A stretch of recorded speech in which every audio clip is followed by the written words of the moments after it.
I've never been straight with anybody. So I'm going to tell you something that's true. I hate my family. My older sister moved to Europe with hardly a goodbye. My dad's dead, and to be honest, I always kinda hoped my mother would follow him. Well, one day, she did. She left behind a crapload of money and a 6-bedroom house set outside the city. My dad had left her a $2 million fortune, enough for her to live on with change, especially since she was too much of a skinflint to spend any of it. Now she was dead. The house and money sat there. I didn't expect to see a penny. Me and my mom had always hated each other. We didn't have little spats.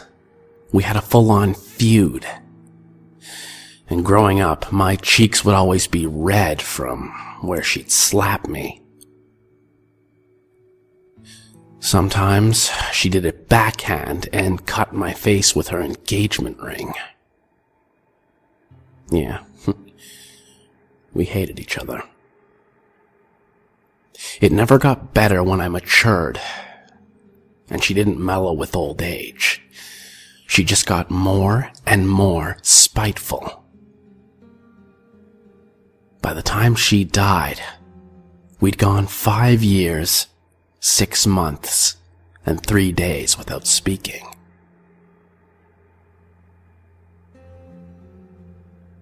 To a certain extent, I sympathized with her. She'd had a hard life. My dad spent 4 nights a week out of the marital bed and used to call her ugly and wouldn't allow her to have self-esteem. It was a depressing marriage. Then, there was my younger sister. She was 10 years my junior, and from the minute she was born, she was the favorite. Always getting the hugs Mom never gave me. I don't want to whine, but I resented it, and I was cruel to her. Call it my mother's side getting through. That all changed when my sister had her accident.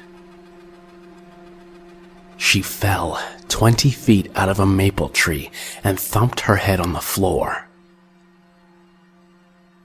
They told me that when they found her, blood was trickling out of her ears, and she was already comatose. She's never woken up.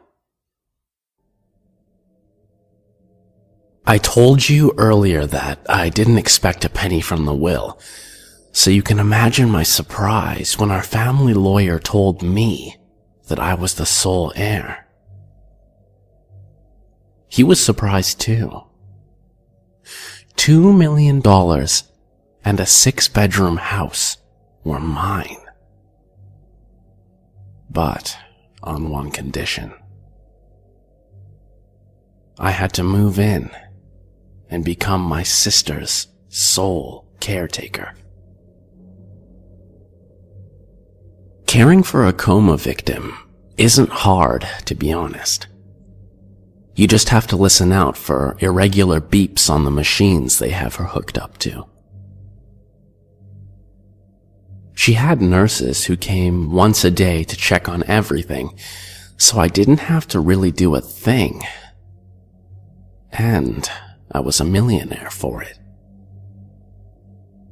Still, I hated being in the same house as her. She's my sister and all, but after so long in a coma, you're already dead. That, coupled with how she looked, meant I couldn't even see her as my sister. She was, technically, a woman, but she never developed. So she was more like a freakishly tall child. Her bones jutted out, her skin was gray, and her face had the absent look of a corpse. At the beginning, it was unnerving sleeping in the room next door to her. I'd lie in my bed trying to sleep, but all I could think about was her on the other side of the wall, immobile and mute. One night she scared the hell out of me. I was stretched on my bed, lights off, the house as silent as ever. I heard a bang from my sister's room, and something clattered to the floor. I assumed she'd fallen out of bed, like maybe the nurse had left her in a funny position. I ran into her room, but she was laid down like always, face staring absently at the ceiling. On the other side of the room, a photo frame was on the floor. A few nights later, the nurse called in sick, so I had to check on my sister myself. I made sure that she was nowhere near the edge of the bed. Due to the last incident, I had gotten paranoid and switched off the light. It was well before my usual bedtime, so I decided to have a few drinks. The thing about my bladder is, it only acts up when I'm in bed. And sure enough, as soon as I tried to go to sleep that night, I had the urge to go use the restroom. On the way there, I noticed my sister's door slightly ajar. I probably hadn't closed it right, but after the photo frame incident, I thought I better check. Everything seemed fine, but when I looked at my sister, I was sure she was wearing a different gown. I wouldn't bet my dead mom's house on it, and you write that kind of thing off, don't you? It must have been a trick of the brain. At least, that explanation satisfied me, and I slept for a few hours. The next day had me doubting myself again. The nurse was well enough to visit the next night, and she did the usual checks. Before she left, she grabbed me for a word. "I'm sorry about last night," she said. "It was short notice, but you did a great job." It was nothing," I said. "No, you were great. I didn't think you'd change her clothes and everything." That got my attention. I didn't press it because the nurse would never believe me, but you can bet I didn't sleep easy from then on. Every reasonable explanation ran through my head. Did I change them and forget? Was the nurse mistaken?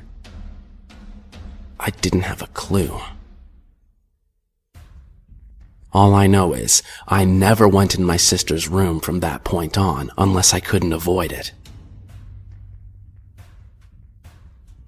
A few weeks later, I didn't have a choice.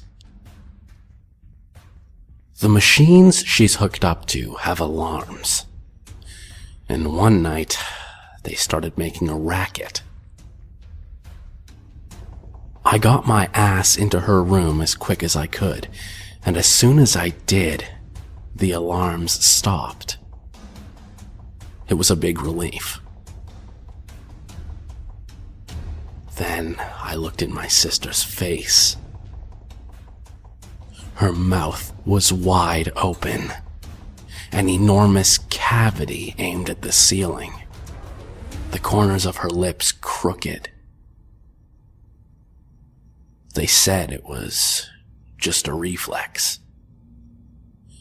But as much as I wanted to buy it, I still moved my bedroom to the other side of the house, as far away from her as I could get. I'd hear noises every night, scaring the crap out of me every time. I lost sleep and became a stressed-out wreck. As pathetic as it sounds, I didn't dare go check on her. And then something happened. Something that caused me to move out of the house. It was a rare night where I felt like I was going to get some sleep. It was in that in-between stage, where you know you're on the edge of sleep, but not quite there yet. Then my bedroom door opened and banged shut. It shook me straight out of drowsiness, and I sat up in my bed. I could feel something in the room with me. It wasn't right. On the floor beside me, lit by moonlight, was my sister. Her body rigid and her mouth wide open. Her face pointed at mine.